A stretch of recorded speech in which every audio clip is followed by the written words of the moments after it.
Blessed Sunday, brothers and sisters. Welcome to the Feast Queen Mary, the happiest place on earth where you are loved. May we ask everyone to please be seated for a while as we prepare for worship. But before that, we have a few announcements. Are you passionate about using your talents and skills to serve? We are calling all of those who have the heart to serve with us. Join our ministries to bless more people. For those who are interested, kindly approach any of our servants or send us a message on Facebook at the Feast Queen Mary. Are you feeling blessed? Why not share that goodness with someone else? We encourage you to invite your friends and family members to join us every week at the feast.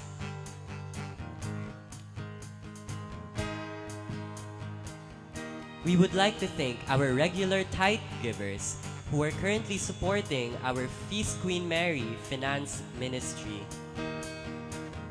We are also encouraging everyone to please take a look at the mercy ministries of our feast.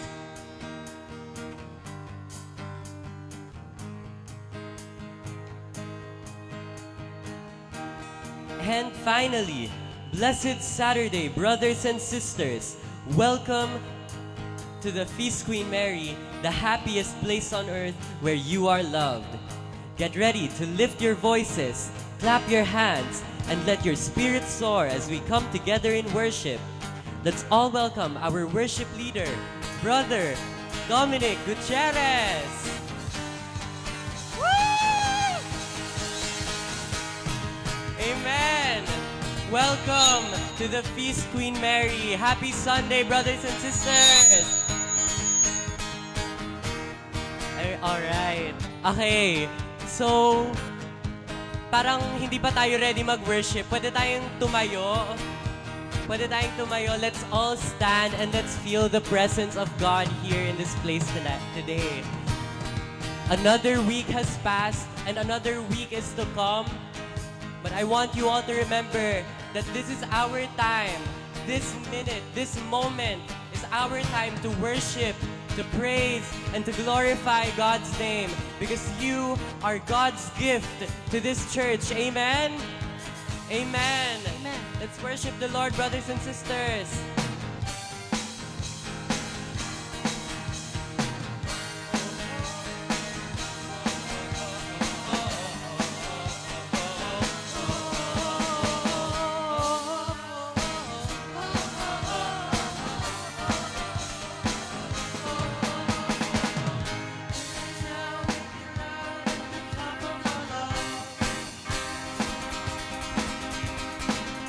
There's a sound breaking out.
our place. This is our moment to lift your name. Sing.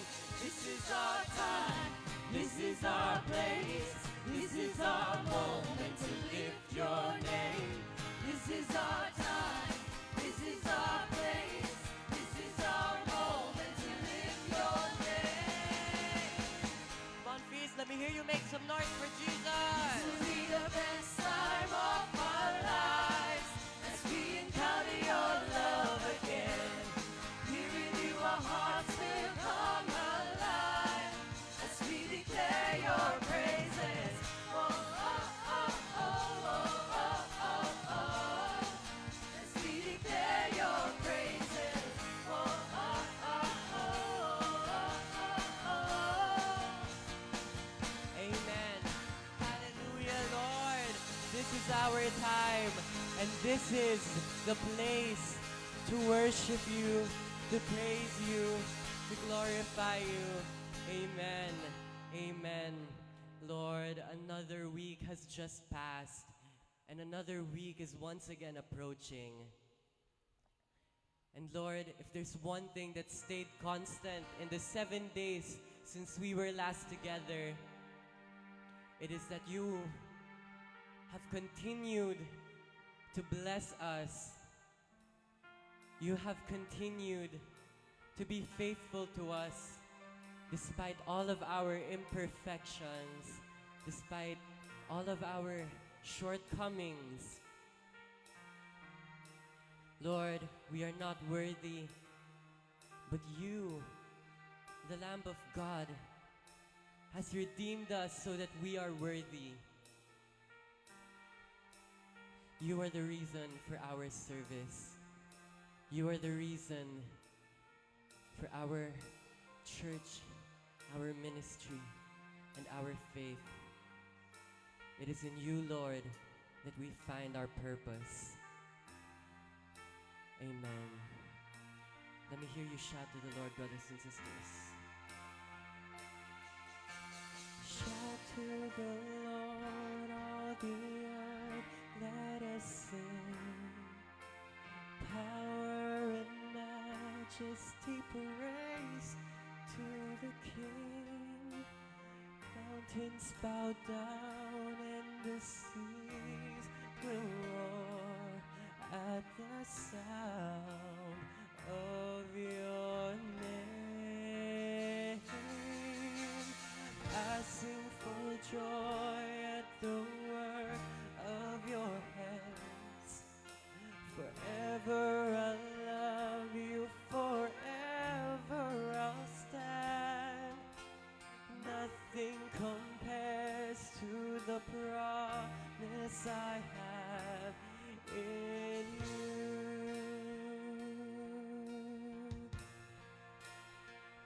My Jesus, my Jesus, my Savior, Lord, there is none like you. All of our days, I want to praise the wonders of your mighty love. You are my comfort, Lord. My comfort. You're my shelter. My shelter, tower of refuge and strength. And let every breath, all that I am, never cease to worship you. Shout to the Lord, all the earth, let us sing.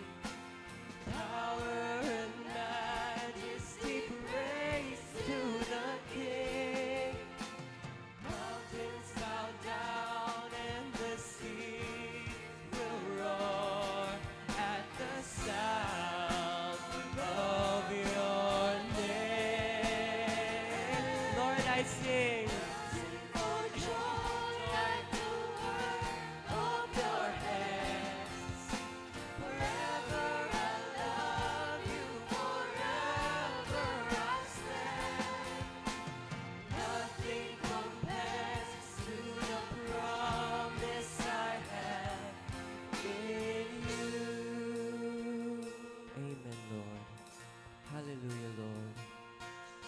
You are holy, Lord. You are holy, almighty. You are Lord. You are Father. You are our comfort and our shelter, Lord. You are holy,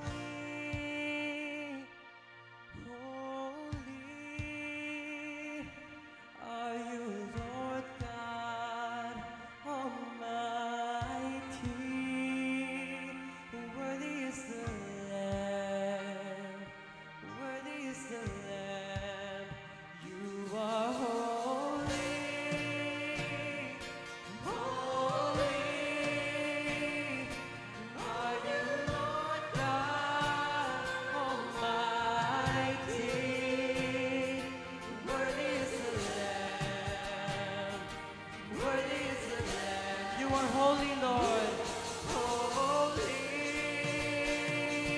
holy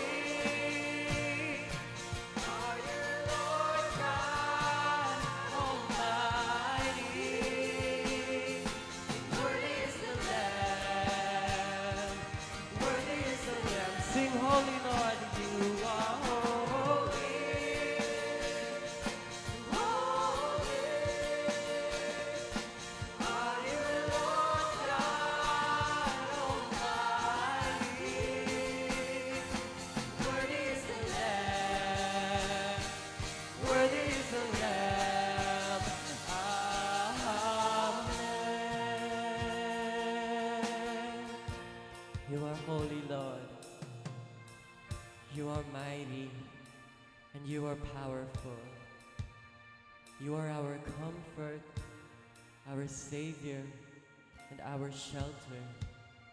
You console us when we are desolate.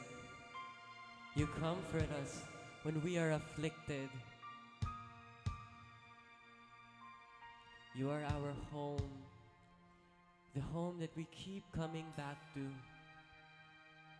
No matter how hard, no matter how sinful we've been, you are worthy of our praises, Lord. Hallelujah. Hallelujah, Jesus. Amen. Amen. As we conclude our worship today, brothers and sisters, I want us all to come together in prayer as we glorify God. As we pray, glory be to the Father, and to the Son, and to the Holy Spirit, as it was in the beginning, is now and will be forever. Amen. Hallelujah, Lord. Hallelujah. I invite here in front our feast builder, the very handsome brother Ron Ramos.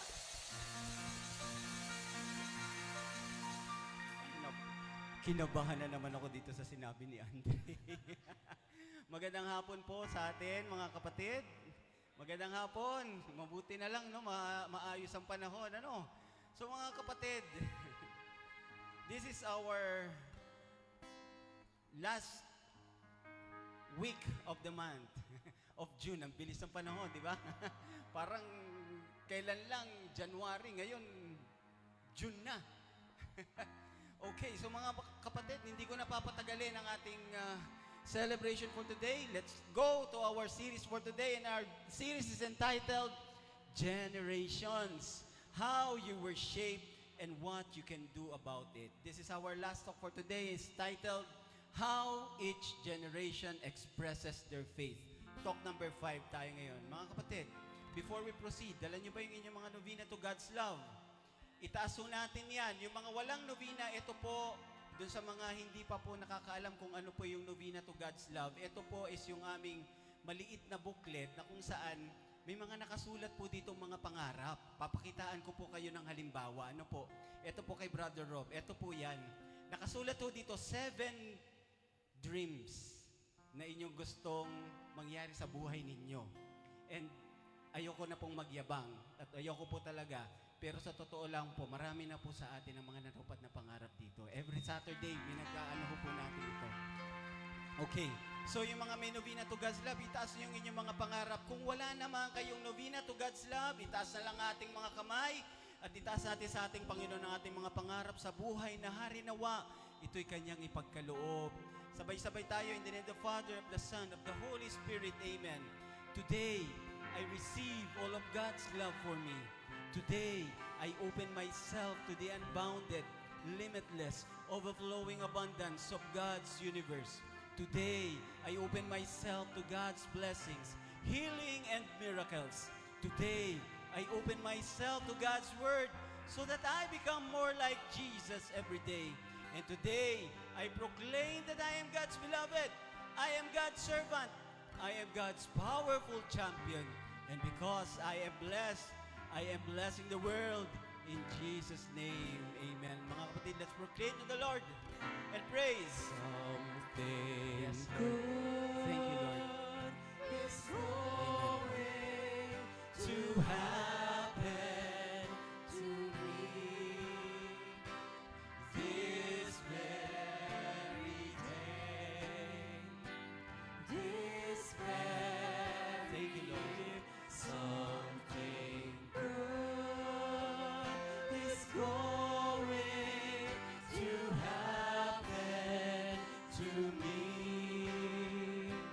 Jesus is blessing my way. Hawakan niyo yung kamay ng katabi niyo and let's pray for one another. Something Yes, Lord. Akbayan niyo kung komportable kayo. Akapin ninyo. Let's pray for each other. Yes, Lord. Hear your children, Lord. We're praying, Lord. This very day. This very year, Lord. Yes, Lord. Thank you, Lord. Something good is going to happen to us. Amen. Jesus is blessing my way. Let's continue serenading the Lord. Taas na ho natin ulit ang ating mga kamay as we sing His word, Thy word, O God. This is your word, Lord. Thy word is a lamp unto my feet and a light unto my path. Hear your children, Lord. Heaven and earth will fail, Lord, but your word will not fail. To my feet and a light unto my path. Mga kapatid, sabayan nyo nga po ako sa ating verse for today. This is found in Romans 12 verses 4 to 6. Sinasabi dito, for just as each of us has one body with many members, and these members do not all have the same function, so in Christ we, though many, form one body, and each member belongs to all the others. We have different gifts according to the grace given to each of us. This is our word, mga kapatid. And as you sit, pakibanggit naman sa katabi nyo, God will speak to you today. Ayan. Okay. Mga kapatid, sa mga natutuwa ako, marami akong nakikita mga bagong muka at mga nagbabalikang muka. Sa mga hindi po nakakakilala sa akin, ako nga po pala si Brother Ron Ramos. Ako po ang builder ng Feast Queen Mary Cardona. Ito pong inyo pong pinapakinggan ngayon, ito pong grupo namin is tinatawag po kaming The Light of Jesus Community. Founded by Brother Bo Sanchez. Tinatawag din po kaming The Feast. So ito po, this is our last talk for today. Huli na po ito for our series ng Generations. And today, mga kapatid, bibigyan ko lang ng spotlight, bibigyan ko ng highlight po, how each generation expresses their faith through their unique way.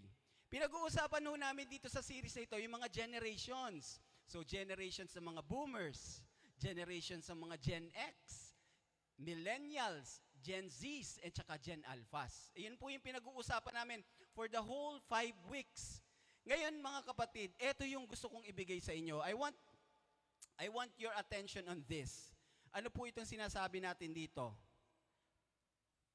God, ayaw. Pwede bang ibalik nyo? Up. Sandali lang po. Ayaw ba ng aking bam? Sandali lang po, ha? Medyo, yung pong ating media kasi, nagkasakit. So, sumasalo po sa kanya itong ating mga Gen Zs na mga mga brothers and sisters. Ayan. So ito po, I want your attention on this. God is building a church of all generations. Meron na hong binubuo na simbahan ng Diyos sa lahat ng generations.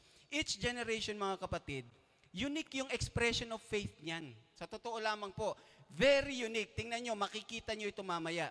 And if you combine yung mga boomers, paano sila sumamba, paano magpakita ng kanilang pananampalataya, iba sa pagpapakita ng mga Gen X, Gen Y, Gen Z, tsaka Gen Alphas. Iba po talaga.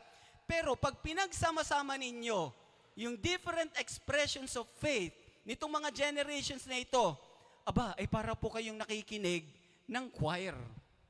Para po talaga kayong nakikinig ng choir. Sa choir ho kasi, mapapansin nyo, meron diyang bass, meron diyang tenor, meron diyang soprano, at meron diyang alto. Pag pinagsama-sama nyo yung kanilang boses, para ho kayong nasa langit. Sa totoo lamang po, gusto nyo ng halimbawa, tatawagin ko po itong ating choir. Punta nga kayo dito, mga bata po ito, tsaka pinaghalo-halo. Palakpakan naman ho natin sila. Dito ho, dito. Sige. Mabilis lang ito. Sige po, papakitaan ko po kayo, ha. Ditong, yan, okay. Paano ba tumunog ang soprano? Pwede bang kantahan na, bigyan tayo ng sample ng isang line ng soprano? Soprano.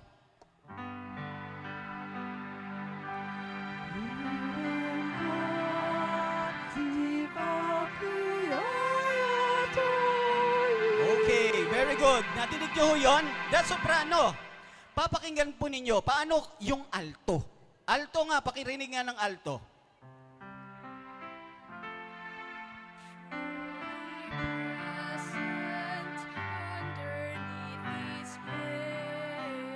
Naiintindihan niyo po ba? Parang sintonado, di ba? Alto. Alto ho yun. Napakatatag na alto ho nito. Pakinggan natin, ano ba yung tenor? Paano yung tenor?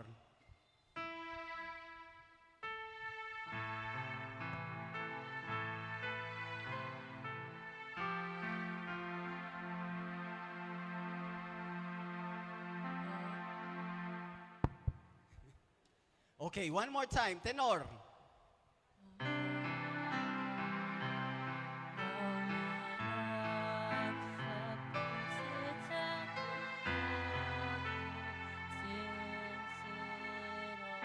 Yun, narinig nyo po, kakaiba pa rin yung tono ng tenor, di ba? Lalo na ho ito, pakinggan nyo yung bass.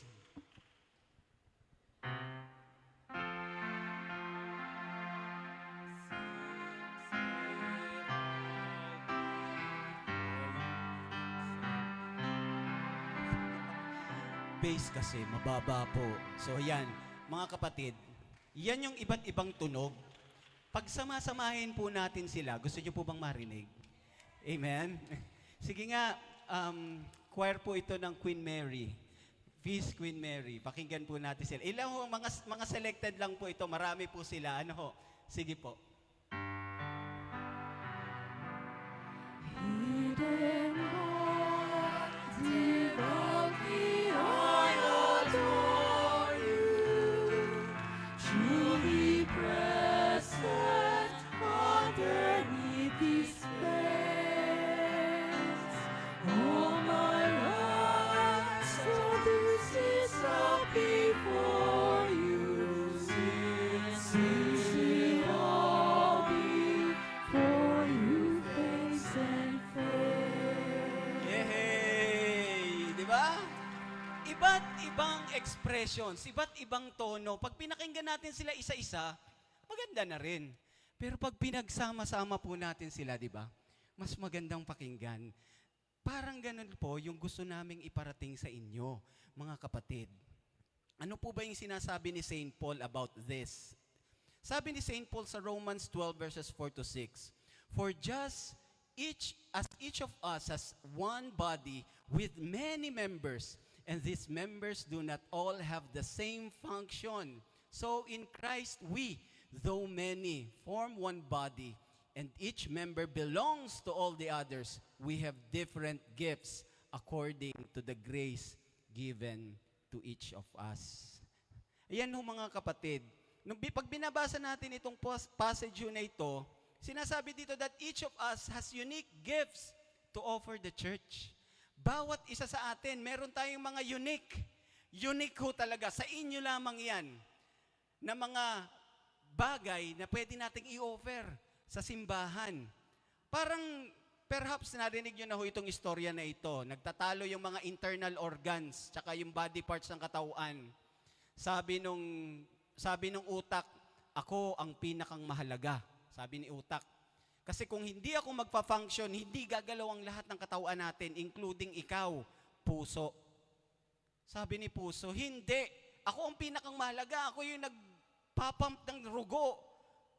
Kung hindi ako kagalaw, kung hindi ako kikilos, abay, mamamatay kayong lahat. Nagtalo sila ng nagtalo.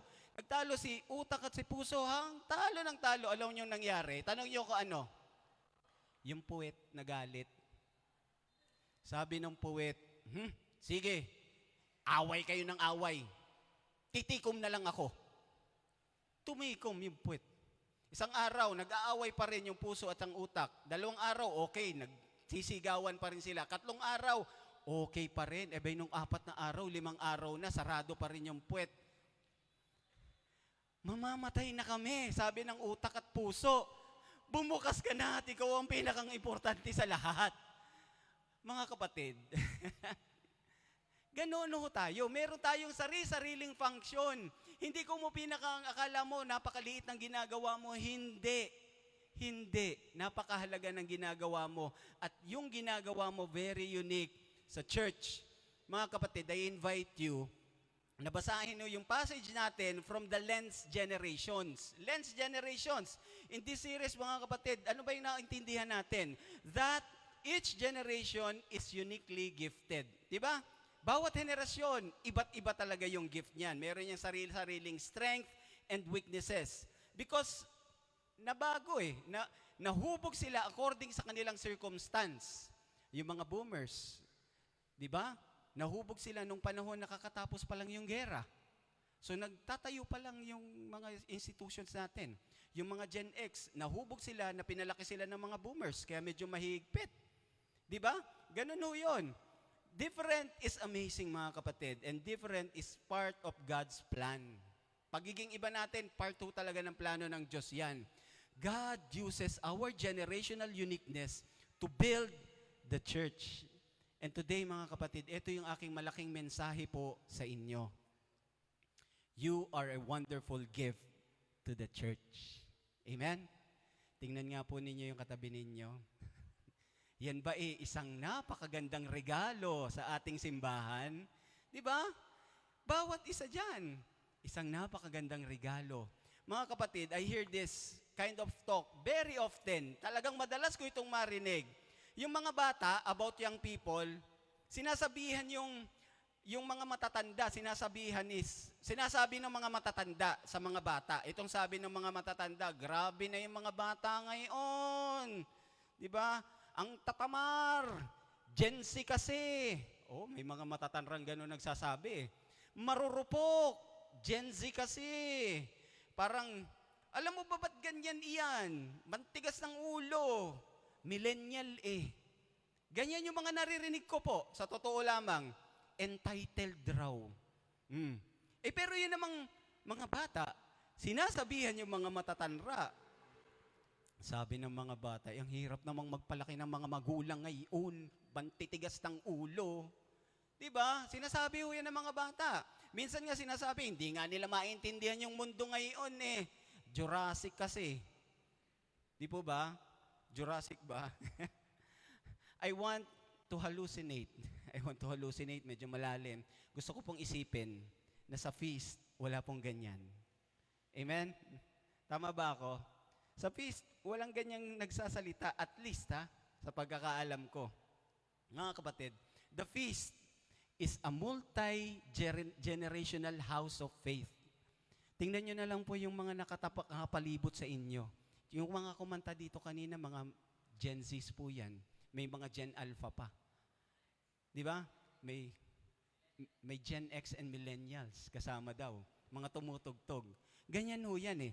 If the feast, kung titingnan nyo po, behind the scene dito sa feast, dito sa simbahan, pero madalas na doon kami sa Queen Mary Auditorium, ang makikita po ninyo, manonotice ninyo, yung pong ating group chat, meron po kasi tayong group chat, mapapansin po ninyo yung mga once young, yung mga once young, mga boomers po yan, madalas, mapapansin po ninyo, pagrating ng 3:00 ng hapon, meron po magte-text riyan, Divine Mercy naman tayo.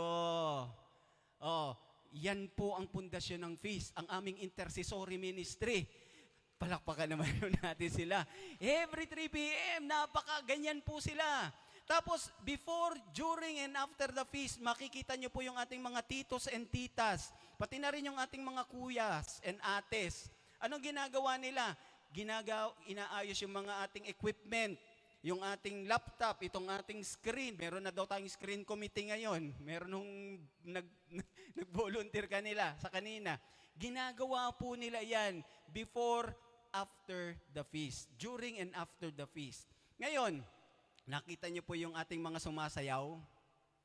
Mga bata. Mga Gen Zs or Gen Alphas ho yan. They are doing their dance for the Lord. At yung ating mga kumakanta, may mga halong Gen X, Gen Y, Gen Z, kumakanta ho sila for the Lord. Yun ho yung ating worship team. Parang makikita nyo po, parang is this not a multi-generational house of many miracles? Di ba? Iba't ibang grupo ng tao, iba't ibang generations, may kanya-kanyang ginagawa, and that's a miracle. Nagkakasundo po sila. Parang choir natin kanina, kumakanta ng napakaganda. Talagang pag naririnig ko po sila, talagang lumulutang ang aking pakiramdam. Para ako nasa langit. May I give a second analogy, mga kapatid? Amen? Meron akong pangalawa. Amen? Ito po. Saan nyo makikita yung pinakamatanrang puno sa Pilipinas? Yung mga mahihilig sa mga, ano ba ito? Basta mga facts.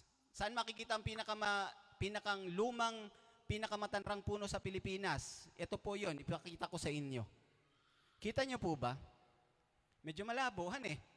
Yan po ang Canlaon Balete Tree. Saan nyo makikita yan? Sa Negros Oriental. Canlaon Balete Tree po yan. Gaano na po yan katanra? 1,328 years old na po. Ganon ho siya katanra. Ibig sabihin, noong rumating si Magellan dito sa Pilipinas, 800 plus years old na yan. Ganon po siya katanra. Ngayon, imagine ninyo, gaano karaming bagyo, gaano karaming tagtuyot, gaano karaming lindol yung naranasan nitong puno po na ito. Gaano karami. And if you will look at this gigantic tree, malaki ho talaga yan. Alam nyo, para maiikot ho yan ng tao, hindi kaya yang yapusin. More or less, 42 po na katao, yung kailangan maghawak-hawak para mapalibutan yung puno po na yan. 42, para makapag-ikot ho sila. Binubuo ang puno ng ugat, ng trunk, ng mga branches and leaves, di ba? And kung titingnan po natin, mga kapatid, yung ugat niyan, masyado nang malalim. Masyado nang malaki yung kanyang sanga. Marami na yung kanyang rahon. Mga kapatid, this is a picture of God's church. Yan po yung picture ng simbahan ng Diyos. Bakit? Yung pong boomers, halimbawa, sila po yung mga ugat. Boomers, sila yung mga ugat. Yung Gen X, sila po yung trunk, yung napakalaking katawan. Yung Gen Y, sila ho yung mga sanga. At yung Gen Z, yung mga umuusbong na sanga. tanggalin niyo po yung isa diyan. Subukan yung tanggalin yung ugat, malamang mamamatay yung puno. Malamang isang hangin lamang babagsak yung puno. Subukan niyo tanggalin yung trunk. Tanggalin niyo yung trunk, yung kanyang katawan. Malamang, wala na yung ugat, yung mga sanga, mahuhulog na lang kasi walang nang mahawak doon sa mga sanga eh. Tanggalin nyo kaya yung mga branches, tanggalin nyo yung mga umuusbong na sanga, mawawala ng dahon. At pag nawala ng dahon yung puno, eventually, mamamatay yung puno. Mga kapatid, I have 2 reflections to share you about this. Unang reflection, what annoys us may be God's gift to us. Meron ba kayong kinakaiyamutan? No, napapangiti po ang marami, ha? Baka yung inyong kinakaiyamutan, ay yan pa yung mismong regalo ng Diyos sa inyo. Amen? Napapa-amen eh, ano? I know mga kapatid, I've said this at the start of our series na I need to preach this again. Kailangan ko sabihin sa inyo ito. Ano yan? Tanong niyo kung ano? Many times, what we criticize in another generation might be their God-given gift. Baka yung sinasabi niya sa mga millennials or sa boomers, yan yung kanilang binigay ng Diyos sa kanila. That's why mga kapatid, to God, each expression of faith is indispensable. Hindi yan dapat mawala. An irreplaceable gift. Hindi talaga kailangang mapapalitan na ating maibibigay sa mundo. That's why mga kapatid, in church, yung isang henerasyon, hindi pwede nilang sabihin, ay kami yung magaling. Kayo hindi. Isipin nyo nga po, dito sa simbahan, paano kung panay boomers na lang yun nakikita natin? Di ba? Or kaya panay Gen Alpha na lang? Hindi. Dapat iba-iba. There is no such thing as mas maganda or mas malakas na henerasyon sa isang henerasyon. At walang-wala na isang henerasyon na mas mahina. Merong unique gift ang bawat isa sa atin. Reflection number 2. Generational tension is where we grow in love. So kung medyo nagkakaroon tayo ng tension, parang mag-asawa, may mag-asawa po bang hindi nag-aaway? Pag hindi nag-aaway ang mag-asawa, malamang hindi ho ganun katantag. Hindi yan nag-uusap malamang. Kasi, mapapatunayan po yan ng ating couples ministry. Habang nag-aaway ang mag-asawa at nag-aayos, lalo silang tumatatag. Di ba? Basta walang susuko. Kasi alam nyo talaga, different kayo eh. Ganun ho yan. Mga kapatid, this is the truth. God met each generation in their unique context. Tingnan nyo po. Hindi yan pabigat. It's a blessing. Yung uniqueness ng bawat generation, blessing yan.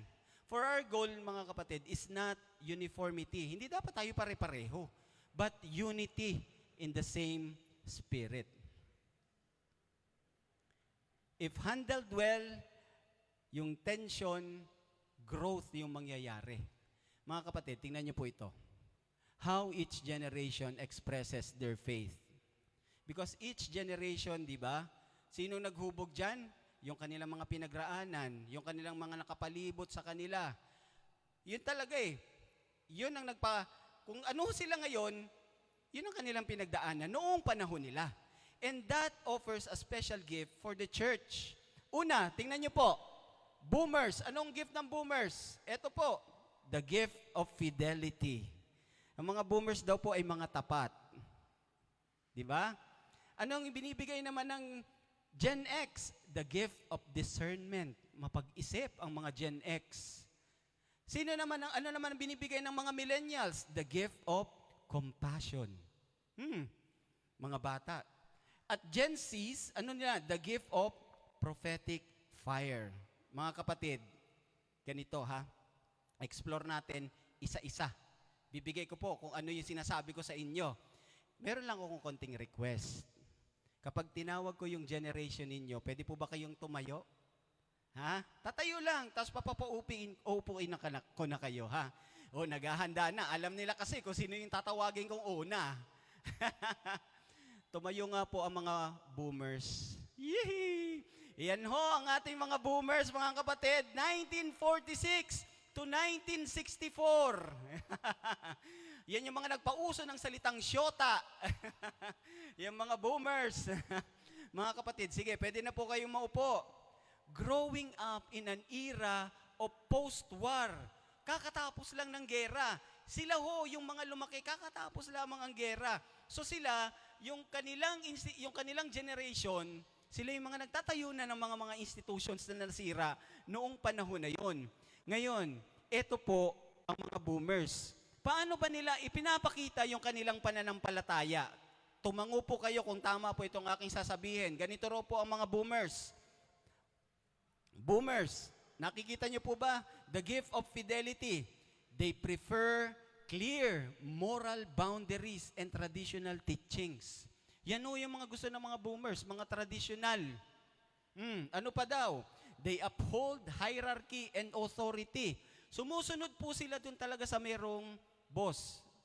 Merong hierarchy. Ganyan po ang mga boomers. Ano pa? They value commitment, obedience, and sacrifice. Kaya nga ho yung mga boomers ho natin, alam nyo, talaga hong hangang-hanga po ako sa mga boomers natin. Meron po tayong ilang boomers dito, napilay na. Pero nakikita ko pa po sa Queen Mary, umaakyat sa second floor. May mga boomers po tayo rito, tinamaan na ng sakit, inaalalayan na. Pero narito sa Queen Mary, pumupunta. May mga boomers po tayo kahit gabi, naghahatir pa ng mga apo. Ganan ho sila. They value commitment, obedience, and sacrifice. Duty is a way of life. Yan ho ang mga boomers. At ano yung kanilang sinasabi? Madalas, ganito ang sabi ng mga boomers, magsumikap ka. Yan ho ang madalas nilang sinasabi. Mga boomers, brothers and sisters, alam nyo ba that it was the boomer generation that gave birth to many religious charismatic groups? Yung mga Couples for Christ, ayan ho yan, Bukas Loob sa Diyos, The Light of Jesus Community, and El Shaddai. Mga boomers po yung mga nagtatag niyan. I believe, mga kapatid, kung ihahalin tulad natin yung mga boomers sa Biblia, sino yung character sa Bible na maihahalin tulad natin sa boomers? Tanong niyo ko sino? Si Prophetess Anna. Si Anna. Kilala niyo ho ba si Anna? Ito ho yung sinabi dito. Tingnan niyo mabuti. Sa Luke 2 verse 37, sabi niya, si Anna daw, she never left the temple but worshiped night and day, fasting and praying. Ganon ho yung mga boomers. Hindi natutulog. Patawag niyo rito sa simbahan kahit hating gabi. Narito po yung mga boomers. Pero meron na akong mga nakikitang Gen Alphas and Millennials and Gen Zs. Okay. Boomers, sila yon. Ine-echo nila. They can echo kung ito yung sinasabi ni Paul. When he said, I have fought the good fight, and I have finished the race, and I have kept the faith. Yan ho ang boomers. Palakpakan naman ho natin mga boomers.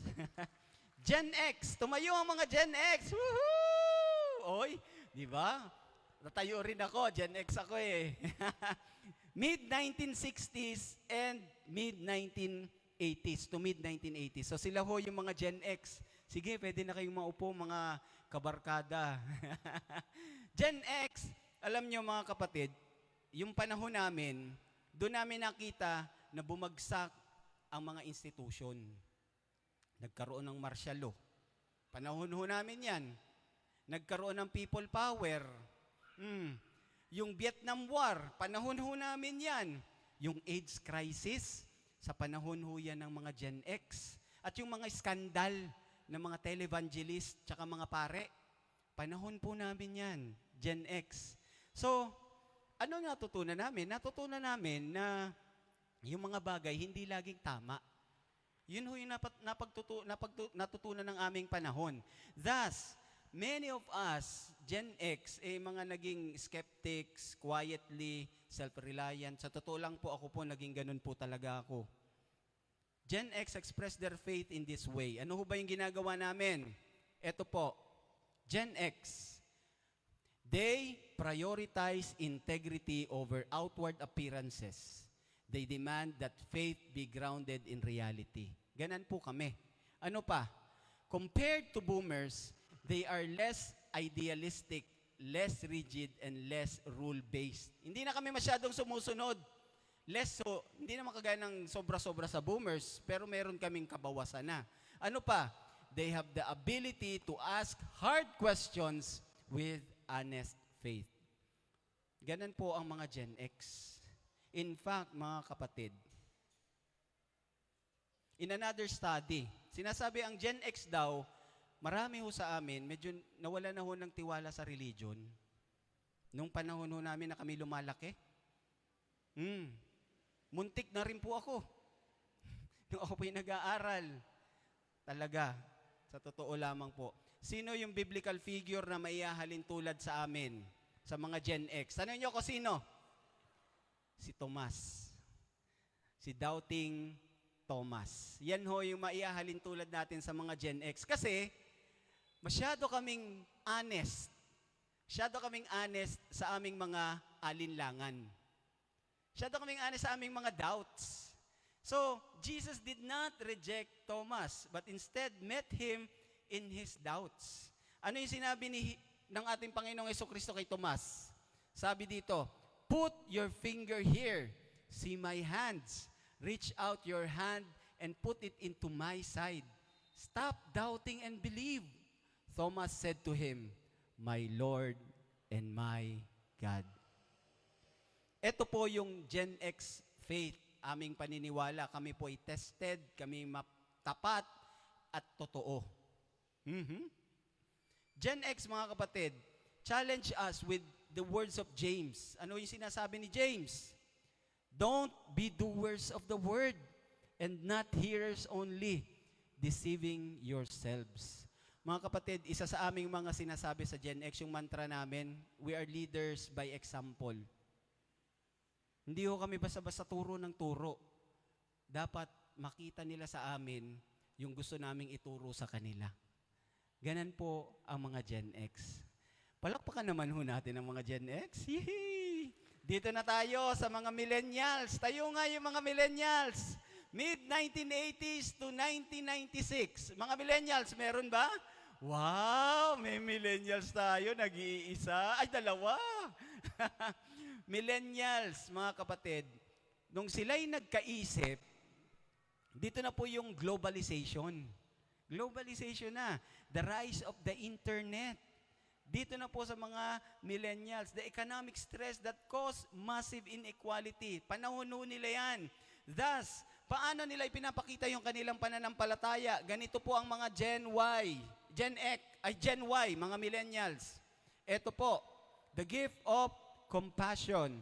They place high value on empathy, compassion, inclusion. Alam nyo, subukan yung sumama sa Gen Y. Hindi po yan madalas maniste. They judge right and wrong through the lens of relational impact, not through rules and institutional authority. Ganon ho yung mga Gen Y.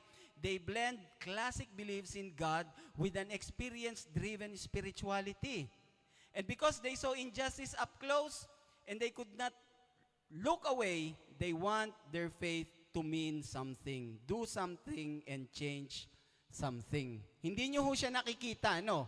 So, ayan ho ang mga millennials. Pakinggan nyo na lang ho ako. Mga kapatid, yung mga millennials, they shine His light in the darkness and unjust place in this world. Subukan nyo, magpakita kayo ng picture ng bungi. Kapag boomers po yan, or kaya Gen X, ay bungi. Pero millennials, hindi po yan magsasabi ng ganyan. Sasabihin niya, ay mukhang bata pa, magkakaroon pa yan ng ngipin. Ganan po ang mga millennials. If there is a biblical character na iahalin tulad natin sa mga millennial, sino ho sila? Tanongin niyo ako sino? Yung mga millennials, the Good Samaritan. Yung mga millennials talaga the Good Samaritan yung aking maihahalin tulad sa kanila. Kasi ayaw nilang maging pare na iniiwasan yung may nabugbog, yung nangangailangan. Ayaw rin nilang maging Levite kasi iniiwasan eh. Sila ho yung Good Samaritan. Sabi dito, they wanted to be like the Samaritan who saw the wounded man on the road and went to him and bandaged his wounds, pouring on oil and wine. Then he put the man on his own donkey, brought him to an inn, and took care of him. Parang ang sarap magkaroon ng barkadang millennial, ano? Talagang compassionate. So yan ho, generally ang mga millennial. Eto na, tawagin ko naman ho ang mga Gen Zs. Tayo nga yung mga Gen Zs. Oh, di ba? Ang dami ng Gen Zs. Oh, parang, Gen Z ka ba? Hindi makapaniwala, no? Gen Z ka ba? So, sila ho yung mga Gen Z. Sige, thank you. Mga kapatid, ang mga Gen Zs, they are the true digital natives. Sila ho yan. So, ibig sabihin, nakita ho nila yung kapangitan ng mundo in full HD. Kasi bukas na yung internet.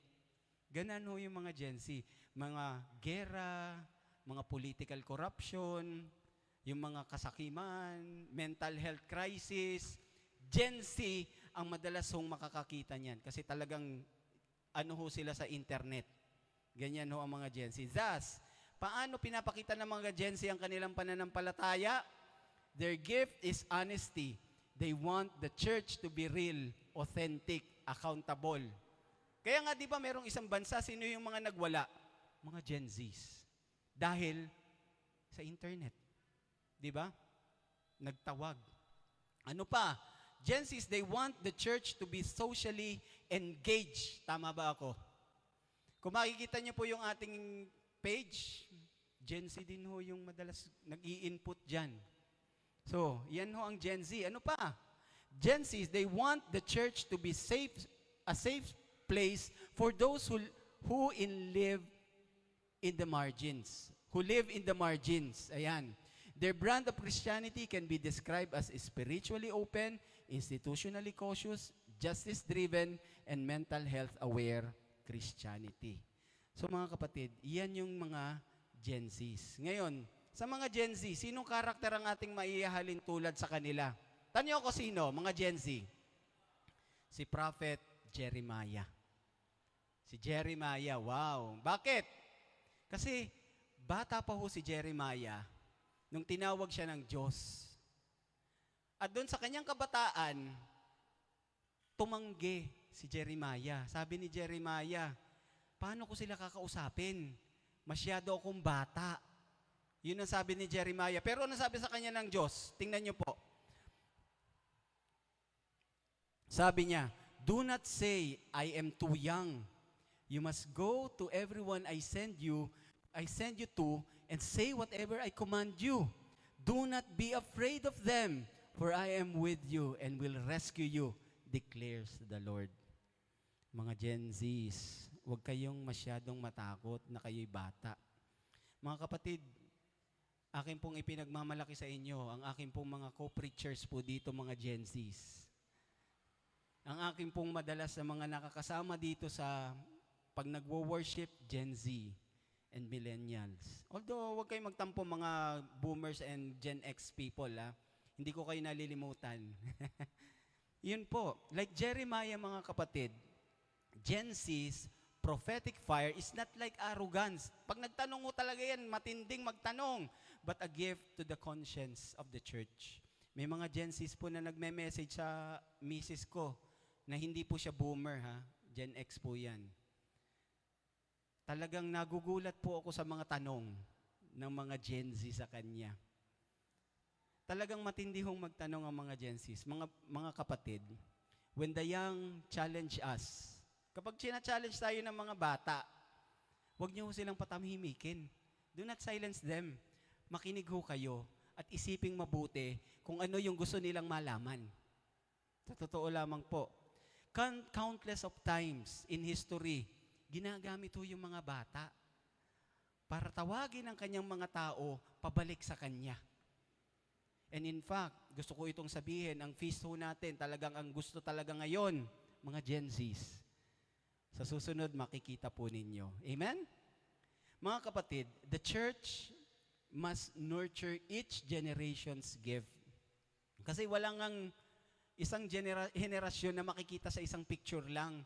Halo-halo yan. No generation can build the church alone. Lahat ho tayo ay magkakatulong dito. The boomers yung mga boomers na nagdasal ng napakatagal, kailangan nila yung mga Gen Zs na nagtatanong ng mga matitinding tanong. Yung mga Gen Z naman na medyo on fire, talagang makikita nyo on fire sila. Kailangan nila yung mga boomers. Kailangan nila yung mga boomers kasi mga yan, papunta pa lang kayo, pabalik na sila. Kailangan ninyo ang isa't isa. Gen X, yung mga Gen X na masyadong honest, masyadong ganitong mahigpit. Kailangan natin ang mga millennials.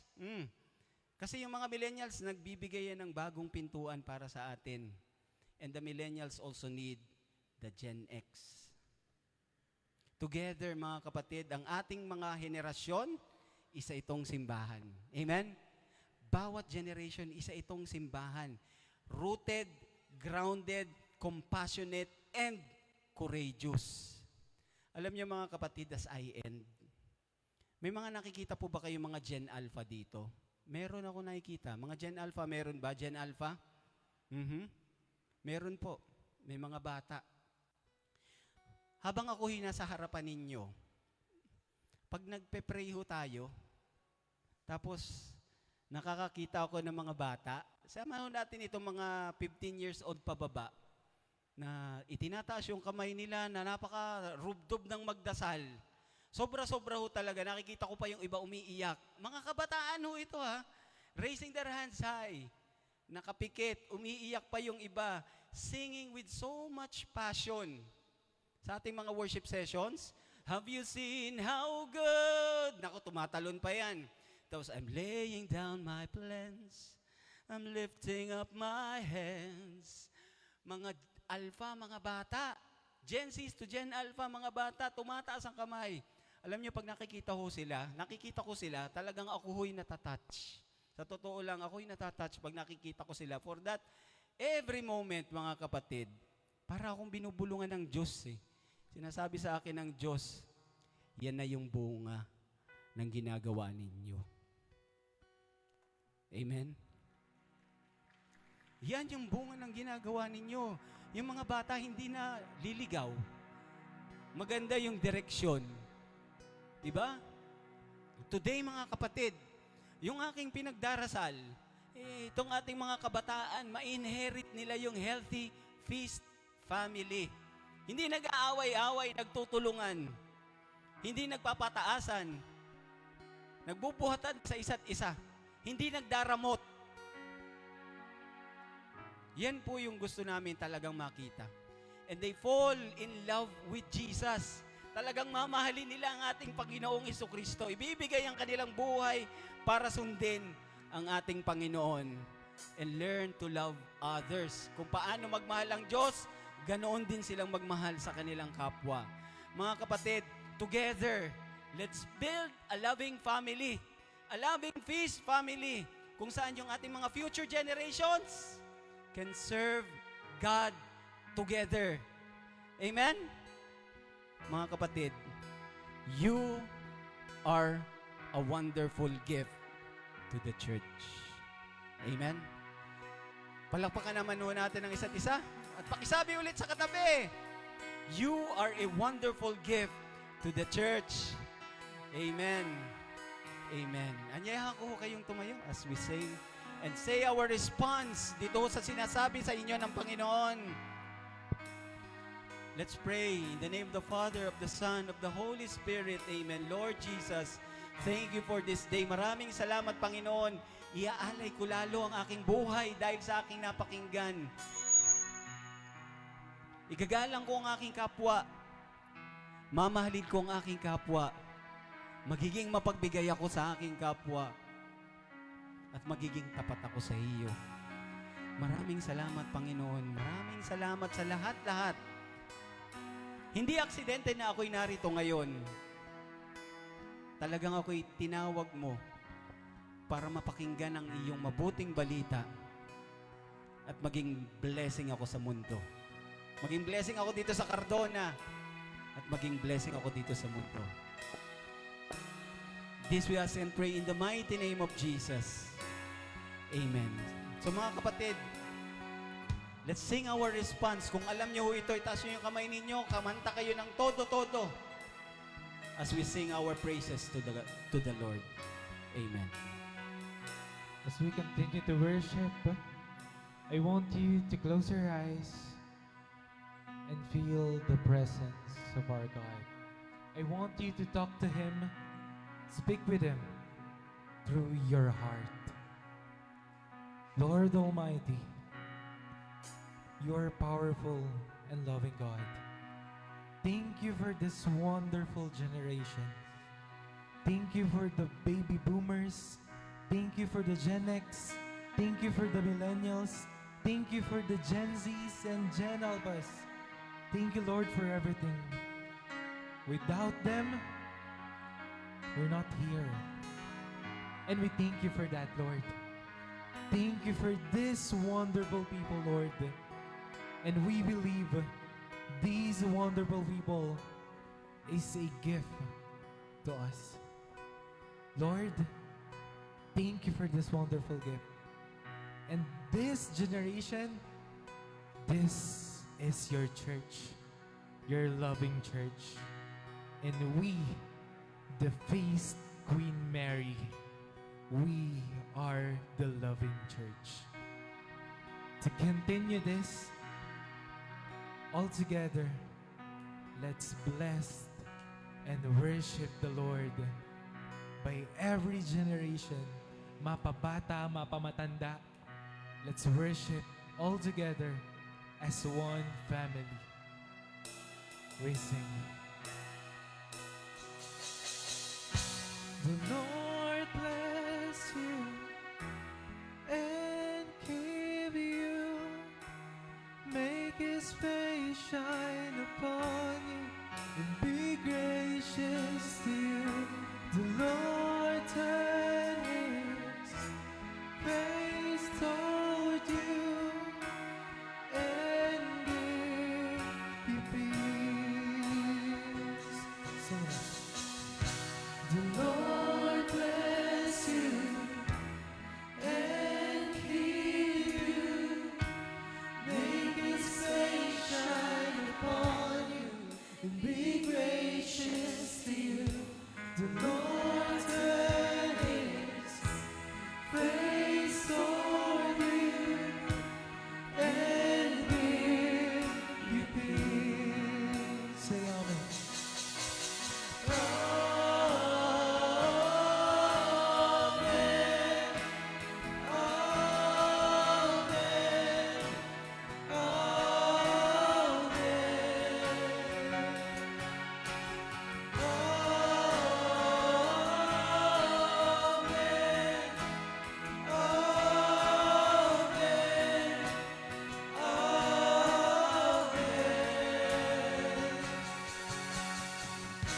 The Lord bless you and keep you.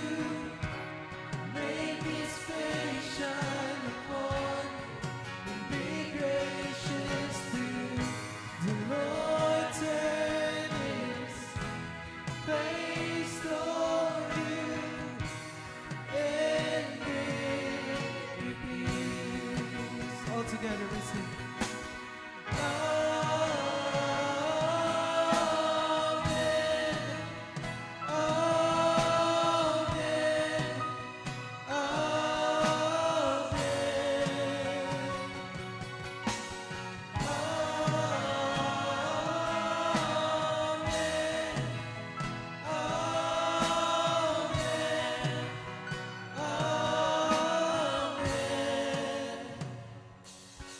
May His favor be upon you and 1,000 generations, and your family, and your children, and your children, and their children. May His favor be upon you and your 1,000 generations, and your family, and your children, and their children, and their children. May His favor be upon you and 1,000 generations, and your family, and your children, and their children.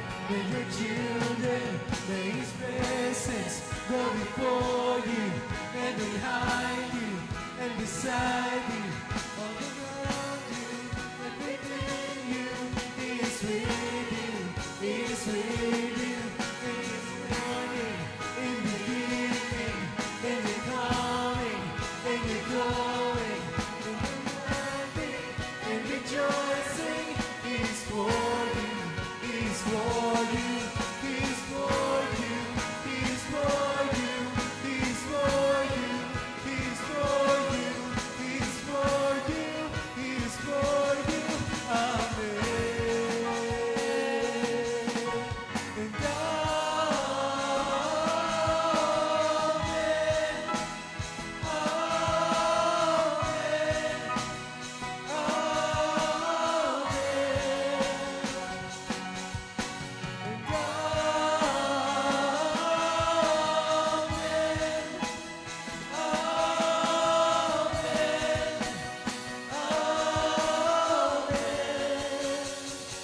once again. And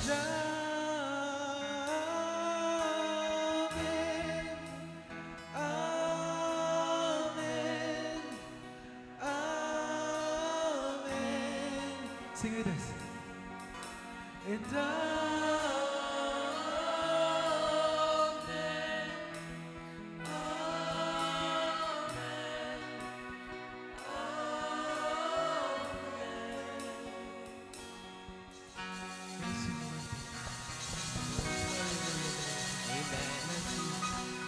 Hallelujah. Amen. Brothers and sisters, another session has once again been concluded by the grace and glory of God. We thank our servants, we thank our volunteers, especially our volunteers from Sapao Media. One of them is in our OBS, and one of them is doing the video coverage for our feast session today. Thank you to Sapao Media for supporting our feast today. We also, I also want to take the opportunity to segue this into the call for servants. So if you are called to serve, if you have the calling to use your skills and talents and gifts, please continue helping please continue to help build our Feast Queen Mary family. So, as we can see, we're all a bit tight on servants recently, so we could really use the extra hands and the extra members of our ever-growing family. Whatever generation you are, whatever generation you were born in, you are most welcome to serve with us. You may be part of our warmth ministry, our worship, our media, or our finance ministry. Please don't hesitate to approach any of our servants here today. So next announcement, we have the Jewels Conference on August 8, 2026 at the space at 1 Ayala Makati. So this is open for all of our ladies. So if you are a millennial, a Gen X, or a baby boomer lady of our feast, then don't hesitate to approach Sister Maki or Sister Paulette Ramos if you're interested in joining our Jewels Conference 2026. Okay, now, youth, ito na ang pinakahihintay niyong season, buong taon. We finally have Camp Calye 2026. It will be on August 21 to 23 at Phillips Sanctuary in Antipolo. Sama-sama po tayong magsaya, kumilala ng mga bagong kaibigan, and ma-experience si God in a deeper and personal way. We have a camp fee of 2,000 pesos. So, youth, alam niyo na, malayo-layo pa, pwede na tayong mag-ipon. Okay, now, as you can see, the shirt I'm wearing right now is actually our official anniversary t-shirt. So, July ay parating na din. So, alam nating pag July na, parating na ang anniversary ng The Feast Queen Mary. So, yan yung ating mga anniversary shirt. We have choices of either dry fit or cotton or a cotton t-shirt like the one I'm wearing. So, meron tayong sizes extra small until 2XL for dry fit, And we have sizes extra small until 3XL for the cotton t-shirt. So the prices range from 180 pesos to 200 para sa dry fit. And the prices range from 230 to 270 sa cotton. So kung saan kayo comfortable, kung anong fabric ang mas comfortable para sa inyo, then that's the shirt that you may choose. Our anniversary will be on July 18, 2026 at 4:30 p.m. This will start at 4:30 p.m. on July 18. That's the third Saturday of July. And this will be held at TBA. Okay, this will be held at Mackenzie's Resort, Mackenzie's Hall and Resort in Calahan, Cardona, Rizal. Okay, so for the order policy of our anniversary t-shirt, so the first, the process is first you send your payment, second you screenshot, and you fill out our Google form and attach the screenshot so you can choose the size of the shirt that you will avail.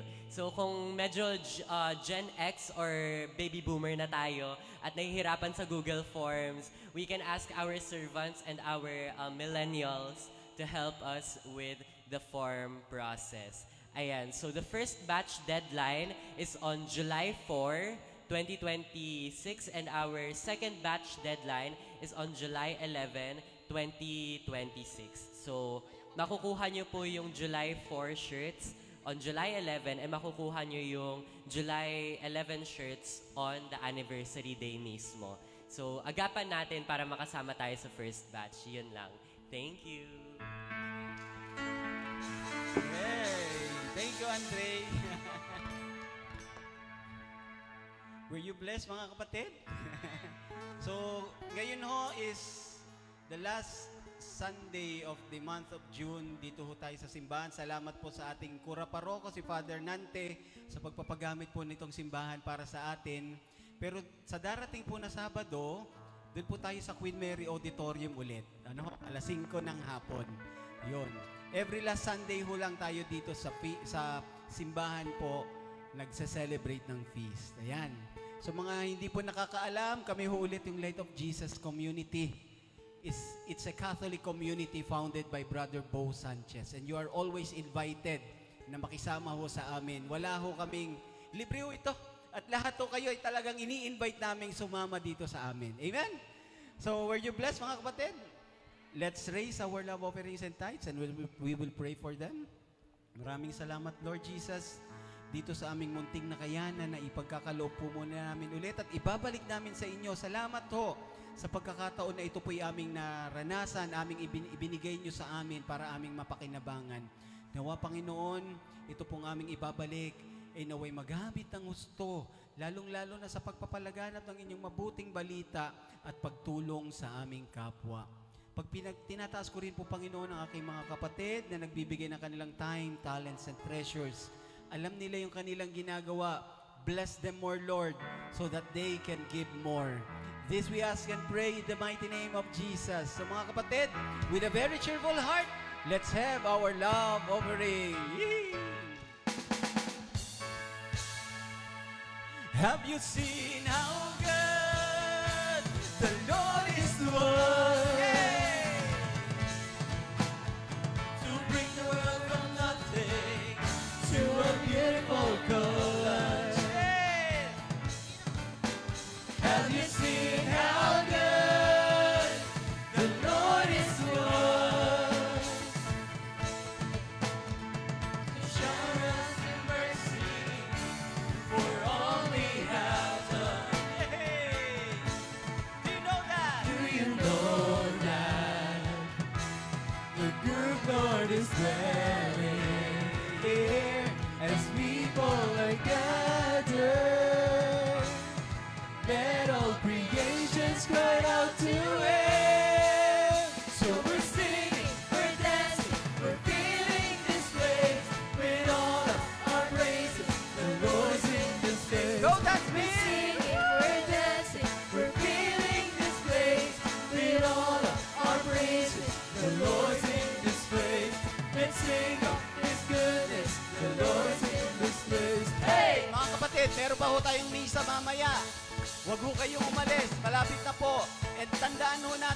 are a unique gift to the church. God bless you all po. See you on Saturday. Amen. See you next Saturday.